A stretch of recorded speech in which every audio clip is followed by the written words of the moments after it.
대법원 2021년 6월 30일 선고 2019도 7217 판결 사건명 강제추행 인정된 죄명 공연 음란 1. 형사소송규칙 제142조 제1항 제5항의 규정 취지 검사의 서면에 의한 공소장 변경 허가 신청이 있는데도 법원이 피고인 또는 변호인에게 공소장 변경 허가 신청서 부본을 송달, 교부하지 않은 채 공소장 변경을 허가하고 공소장 변경 허가 신청서에 기재된 공소사실에 관하여 유죄 판결을 한 경우 공소장 변경 허가 신청서 부본을 송달, 교부하지 않은 법원의 잘못이 판결에 영향을 미친 법령 위반에 해당하는지 여부 원칙적 적극 법원은 공소사실 또는 적용법조의 추가, 철회 또는 변경이 있을 때에는 그 사유를 신속히 피고인 또는 변호인에게 고지하여야 한다. 형사소송법 제298조 제3항 형사소송규칙 제142조 제1항은 검사가 형사소송법 제298조 제1항에 따라 공소장에 기재한 공소사실 또는 적용법조의 추가, 철회 또는 변경을 하고자 하는 때에는 그 취지를 기재한 공소장 변경 허가 신청서를 법원에 제출하여야 한다고 정하고 제5항은 법원은 제1항의 규정에도 불구하고 피고인이 제정하는 공판정에서는 피고인에게 이익이 되거나 피고인이 동의하는 경우 구술에 의한 공소장 변경을 허가할 수 있다고 정하고 있다. 이와 같이 검사가 공소장 변경 신청을 하고자 할 때에는 서면으로 하는 것이 원칙이고 예외적으로 피고인이 제정하는 공판정에서 피고인에게 이익이 되거나 피고인이 동의하는 경우에는 구술에 의한 공소장 변경 신청을 할 수 있다. 이는 심판의 대상을 명확히 한정하고 절차를 분명히 하여 피고인의 방어권 행사를 가능하게 하기 위한 것이다. 형사소송규칙 제142조 제2항, 제3항에 따르면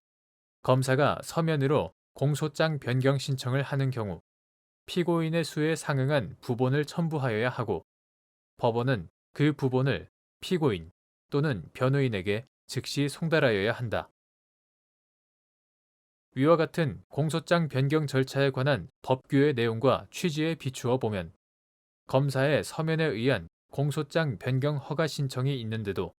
법원이 피고인 또는 변호인에게 공소장 변경 허가 신청서 부본을 송달, 교부하지 않은 채 공소장 변경을 허가하고 공소장 변경 허가 신청서에 기재된 공소사실에 관하여 유죄 판결을 하였다면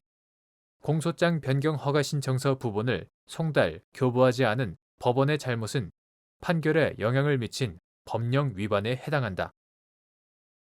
다만 공소장 변경 내용이 피고인의 방어권과 변호인의 변호권 행사에 지장이 없는 것이거나 피고인과 변호인이 공판 기일에서 변경된 공소사실에 대하여 충분히 변론할 기회를 부여받는 등 피고인의 방어권이나 변호인의 변호권이 본질적으로 침해되지 않았다고 볼 만한 특별한 사정이 있다면 판결에 영향을 미친 법령 위반이라고 할 수 없다. 2. 피고인이 강제추행죄로 기소되어 제1심에서 무죄가 선고되자 검사가 항소심에서 공연음란죄를 예비적으로 추가하는 공소장 변경 허가 신청서를 제출하였는데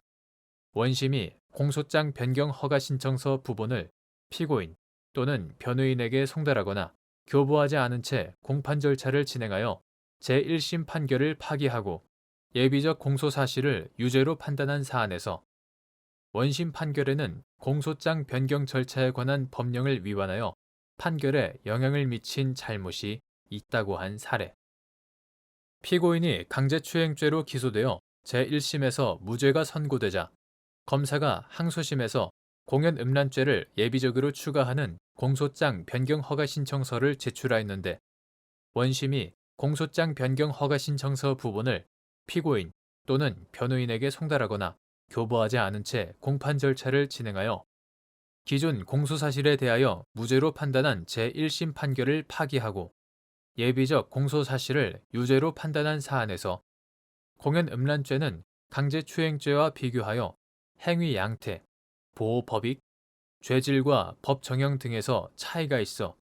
기존 공소사실과 예비적 공소사실은 심판 대상과 피고인의 방어 대상이 서로 달라 피고인의 방어권이나 변호인의 변호권을 본질적으로 침해한 것으로 볼 수 있으므로 원심 판결에는 공소장 변경 절차에 관한 법령을 위반하여 판결에 영향을 미친 잘못이 있다고 한 사례.